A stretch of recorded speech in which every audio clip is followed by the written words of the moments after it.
Welcome to the Genius Factory. Enjoy the video. You'll start right away. Make sure the Home Mini is powered and on the same Wi-Fi it normally uses. Locate the small factory reset button on the device base.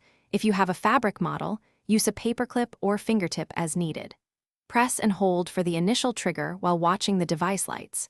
Do this because the unit needs a clean shutdown of user data before full reset. Once you confirm lights respond, prepare to continue to the next precise steps. Now execute the reset. Press and hold the button for roughly 10 seconds until the lights change pattern or you hear a chime. This long press triggers the device's built-in wipe routine, erasing local settings and unlinking the current Google account. Make sure you keep the unit powered and do not interrupt. Interrupting can corrupt the firmware state. Once you hear voice confirmation that the device is resetting, release the button and allow it several minutes to complete reboot and clear stored data. Once the Mini reboots, open the Google Home app and follow prompts to add a new device.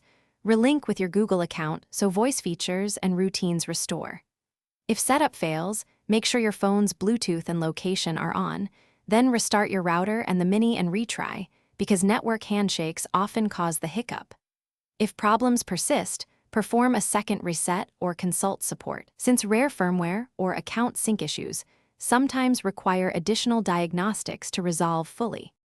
Thanks for watching. If you found this helpful, don't forget to like and subscribe.